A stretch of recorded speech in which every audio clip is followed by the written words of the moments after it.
चलिए स्टूडेंट्स, तुलसीदास द्वारा रचित विविध भाव चित्र हम पढ़ रहे हैं और आज उसका तीसरा और अंतिम भाग हम पढ़ेंगे। तुलसीदास जी ने समाज के बारे में, संसार के बारे में और अपने खुद के बारे में अनेक प्रकार की बातें कही हैं। यहाँ उनकी लोक मंगल, लोक कल्याण और सामाजिक भावनाएं हमें दिखाई देती हैं। आइए शुरू करते हैं। किसबी किसान कुल बनिक भिखारी भाट। तुलसीदास जी क्या कहते हैं कि जो अनेक प्रकार के कारीगर हैं, श्रमजीवी हैं, किसान कुल का अर्थ है किसानों का समूह, अर्थात जो मेहनत करके अपनी आजीविका कमाते हैं। बणिक अर्थात व्यापारी हैं, भिखारी हैं, भाट हैं। चाकर अर्थात नौकर चाकर है। चप्पल नट है। नट भी एक प्रकार की कला है जो अपनी कला दिखाकर अपनी आजीविका कमाता है। कोई चोर करता है, चोर, चार, चेटकी, ये सब अलग अलग प्रकार के व्यवसाय करने वाले लोग हैं जो मेहनत करके अपनी आजीविका कमाते हैं। वो क्या कहते हैं कि पेट को पढ़त गुण गढ़त चढ़त गिरी, कि अपने पेट को पालन करने के लिए अर्थात आजीविका कमाने के लिए ही जो पढ़ते हैं। गुण गढ़त अनेक प्रकार के गुणों को गढ़ते अर्थात सीखते हैं। चढ़त गिरी, गिरी का अर्थ है पर्वत, पर्वत पर चढ़ते हैं अर्थात संसार में न जाने कितने लोग कितनी तरह का कार्य करते हैं अपनी आजीविका कमाने के लिए, अपने पेट के लिए। अटत गहन गन अहन अखेट की, और किसी तरीके से गहन गन बहुत ज्यादा, जिसमें आप कह सकते हैं जान का जोखिम है, और आखेट आदि शिकार आदि भी करते हैं। अर्थात पेट भरने के लिए इस संसार में न जाने लोग कैसे कैसे कार्य करते हैं। ऊंचे नीचे कर्म का अर्थ है कुछ अच्छे काम भी ऊंचे जो समाज की दृष्टि में ऊंचे हैं, कुछ नीचे काम जो समाज की नजर में नीचे हैं। कर्म का अर्थ है कार्य करते हैं, धर्म भी करते हैं, अधर्म भी करते हैं। पेट को ही पचत बेचत बेटा बेट की, अपने पेट को पालन करने के लिए, अपने पेट को भरने के लिए कई बार माता पिता अपने बेटा बेटी तक को बेच देते हैं। तुलसीदास जी कहते हैं बुझाई एक राम घनश्याम हीते, आगी बढ़ वागी ते बड़ी है आगी पेट की। तुलसीदास जी कहते हैं कि हे राम, जो यह पेट की अग्नि है, आगी बढ़ वागी ते का अर्थ है बढ़वागी, बड़ी है आगी पेट की। बड़वा नल का अर्थ है जो वन आदि में लगने वाली आग है जिसे जल्दी से बुझाया नहीं जा सकता। तुलसीदास जी कहते हैं पेट की आग उससे भी ज्यादा खतरनाक है। जब मनुष्य को भूख लगती है तो वह कुछ भी करने को तैयार हो जाता है। तुलसीदास जी कहते हैं कि हे राम घनश्याम, हे ईश्वर, तुम ही सारे संसार की इस पेट की आग को बुझा सकते हो। अर्थात संसार में जो भी सृष्टि की रचना तुमने की है सभी पेट भर के सोए, कोई भूखा न सो, ऐसी मंगल कामना तुलसीदास जी करते हैं। कि ये कैसा कलयुग आ गया है, ये कैसा समय आ गया है। तुलसीदास जी आगे कहते हैं कि खेती ने किसान को भिखारी को न भी, कि किसान को अपनी खेती करने के का ही अवसर नहीं मिल रहा, उसके पास खेती करने के लिए जमीन ही नहीं है। भिखारी को भीख तक नहीं मिल रही, अपने आराध्य को बलि तक नहीं मिल रही, बनिए को व्यापार तक नहीं मिल रहा, न चाकर को चाकरी, यहाँ तक कि किसी नौकर को भी कार्य नहीं मिल रहा। अर्थात मनुष्य के जीवन में समाज के अंदर जो बेरोजगारी है वह बहुत बढ़ती जा रही है।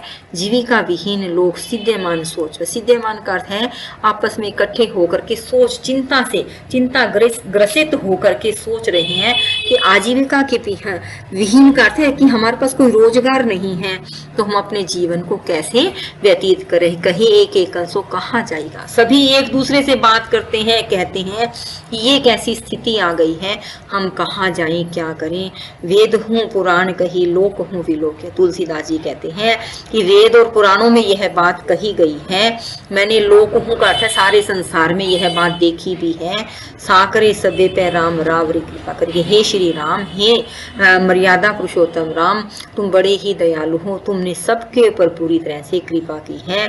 दारी दसानन दबाई दुनी दीन बंधु, यहाँ तुलसीदास जी की लोक मंगल लोक कल्याण की भावना दिखाई देती है। तुलसीदास जी कहते हैं कि हे दीन बंधु, हे कृपा के सागर, जो दरिद्रता का अर्थ है गरीबी, दारिद्र का अर्थ है गरीबी, दरिद्रता रूपी दशानन अर्थात दरिद्रता ने, गरीबी ने 10 मुंहों से, दशानन अर्थात रावण, रावण की क्या पहचान थी, 10 मुंह थे, कि गरीबी ने 10 दिशाओं से मनुष्य को घेर लिया है, दबा लिया है। दूरित दहन देखी तुलसी हाहा, तुलसीदास हाहा करके तुम्हें प्रार्थना करता है, तुमसे एक ही चीज मांगता है कि यह जो संसार चारों तरफ से भूख और गरीबी में दब गया है, इस सब का दुख दूर करो। हे ईश्वर, तुम सबके कष्ट को दूर करो। कीबे कहा, कीबे का अर्थ है क्या कहना है। पढ़ी बे को कहा, हमने क्या पढ़ना है, अर्थात जो कह रहे हैं और जो पढ़ रहे हैं उसका क्या फल होगा, यह बात हमें सोचकर कहनी चाहिए, सोचकर बोलना चाहिए, सोचकर पढ़ना चाहिए।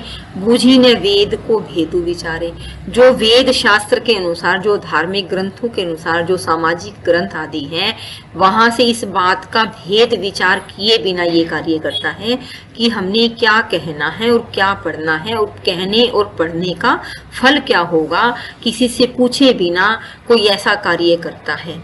तो तुलसीदास जी कहते हैं इस पहरे में आपको अलग अलग तरीके से पढ़ना पड़ेगा कि स्वार्थ को परमार्थ को कली कामद राम को नामो विसारे। कली का अर्थ है कलयुग में सभी कामनाओं को पूर्ण करने वाले, अर्थात जो स्वार्थ परमार्थ का अर्थ है जो हमें चाहिए और जो आगे भी चाह सकता है, मतलब आज जो आवश्यकता है और बाद में जो आवश्यकताएं होगी, अर्थात जिस चीज के बारे में हमें पता है कि हमें इस चीज की आवश्यकता है और कुछ चीजें ऐसी हैं जो हमें पता ही नहीं इस चीज की आवश्यकता है, तो कलयुग के अंदर श्री राम ऐसी सभी कामनाओं को पूर्ण करने वाले हैं और जो ऐसे श्री राम का नाम विसार देता है, भूल जाता है। तुलसीदास जी कहते हैं कि क्या कहना है, क्या पढ़ना है, उसका क्या फल होगा। जो वेद शास्त्रों में कहे गए अच्छे मार्ग के अनुसार भेद आदि जान करके, भेद आदि न जान करके अपना कार्य करता है, कलयुग में सभी कामनाओं के पूर्ण करने वाले श्री राम के नाम को विसार देता है। वाद विवाद का अर्थ है बिना वजह तर्क कुतर्क करके विषादु बढ़ाई, विषाद का अर्थ है शोक, बिना वजह की परेशानी आदि बढ़ा करके अपनी और पराई छाती को जलाता रहता है। कुछ लोगों का जैसे स्वभाव होता है कि न खुद खुश रहेंगे न दूसरे को खुश रखेंगे, तो तुलसीदास जी इन पंक्तियों के माध्यम से उनकी ओर संकेत करते हुए कहते हैं बिना वजह की बहस करके जो खुद भी परेशान होते हैं और दूसरे को परेशान करते हैं, तो वह व्यक्ति, अगर उस व्यक्ति के पास चारहू का अर्थ है चार वेद, चहू का अर्थ है 6 शास्त्र, 9 व्याकरण, 10 और 8 का अर्थ है 18 प्रकार के पुराण हैं, यह हमारे धार्मिक ग्रंथ है। इसके अलावा भी तुलसीदास जी ने ऐसा नहीं है कि सिर्फ एक इन्हीं विशेष ग्रंथ, तो उनका अर्थ है कि जो भी हमारे धार्मिक ग्रंथ है जिनकी हम पूजा आदि करते हैं, उन सबको जान करके भी यदि कोई व्यक्ति इस तरह के कार्य नहीं करता, न बोलते वक्त सोचता है, न पढ़ते वक्त सोचता है, न ही धर्मशास्त्रों के अनुसार जीवन जीता है, न ईश्वर के नाम की आराधना करता है, बिना वजह तर्क कुतर्क से अपने आप को और दूसरे को जलाता रहता है, तो उसके जीवन में इन सभी चीजों का ज्ञान भी बेकार हो जाता है। और उन्होंने उदाहरण किस प्रकार दिया है, पाठू कुकाठू जो फारे। कुकाठू का अर्थ है कुकाठ, लकड़ी का एक कोई होता है ऐसा हिसाब कि जिसमें कुकाठ का अर्थ है कि जिसको अगर किसी तरीके से भी चीरने की कोशिश की जाए तो वो सीधी नहीं चीरी जाती, सीधी तरीके से उसको काटा नहीं जा सकता, उसको फाड़ने में कोई भी लाभ प्राप्त नहीं होता, अपितु जिस मशीन से या जिस आरी से उसे काटा जाता है वह भी खराब होने का डर रहता है, अर्थात वह निष्फल है, बेकार है। इसी तरह से तुलसीदास जी कहते हैं कि जो व्यक्ति इस तरह का कार्य करता है उसका सारा ज्ञान भी बेकार है। अब तुलसीदास जी कहते हैं कि धूर्त कहो अवधूत कहो, कि कोई मुझे धूर्त कहे कि बड़ा चालाक है, बड़ा बदमाश है, अवधूत अर्थात कोई योगी के वेश में भी धोखेबाज है, कोई मुझे राजपूत कहे, कोई मुझे जुलाहा कहे, कहो को। तुलसीदास जी कहते हैं कि चाहे कोई मुझे स्वार्थी कहे, अवधूत, राजपूत, जुलाहा, किसी भी जाति का कुछ भी कहे, काहू की बेटी सो बेटा न ब्याह, मुझे किसी की बेटी से कोई बेटा थोड़ी ना ब्याहना है, काहू की जाति बिगाड़ने, मैं किसी की जाति बिगाड़ करके सोता नहीं हूँ। अर्थात वो अपना मस्त मोला फकीराना अंदाज बताते हुए कहते हैं कि चाहे मुझे कोई धूत, अवधूत, राजपूत, जुलाहा किसी भी जाति का कहे, मुझे कोई फर्क नहीं पड़ता, मुझे किसी की बेटी से अपना बेटा नहीं ब्याहना, मैं किसी की जाति बिगाड़ करके सोता ही नहीं हूँ। तुलसी सर नाम गुलामू है राम को। तुलसीदास जी कहते हैं मेरा जो सरनेम है, जो मेरी जाति है, वो एक ही है कि मैं श्री राम का गुलाम हूँ। जाको रुचे सो कहे कछु हूँ, जिसको जो रुचता है, जिसको जो अच्छा लगता है, जिसको जो समझ में आता है, मैं वही जाति का हो जाऊंगा, अर्थात वो मुझे उसी जाति का मान सकता है। मेरी खुद की कोई जाति नहीं है, मेरी सिर्फ एक ही पहचान है कि मैं अपने श्री राम प्रभु का गुलाम हूँ। मांगी के खैबो मसीद बे को सोईबो, लेबो को एकू ने देबो को दो, कि मैं तो मांग कर खाता हूँ, खैबो करते खाता हूँ, मस्जिद में सोता हूँ।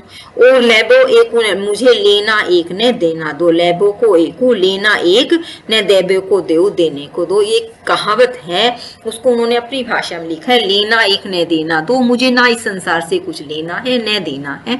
अर्थात मेरी एक ही पहचान है, मैं श्री राम का गुलाम हूँ, उनका दास हूँ, उनका भक्त हूँ। इसके अलावा मेरी न कोई जाति है न कोई पहचान है। बाकी संसार वाले चाहे मेरे बारे में कुछ भी सोचे कुछ भी समझे, यह उनकी अपनी मर्जी है, मुझे इस बात से सच में कोई प्रभाव या फर्क नहीं पड़ता। तुलसीदास जी के कहने का अर्थ है कि मैं तो मस्त मौलाना फकीर जैसा इंसान हूँ जो श्री राम की भक्ति करता हूँ, उनके चरणों के अनुसार ही अपने जीवन को व्यतीत करता हूँ।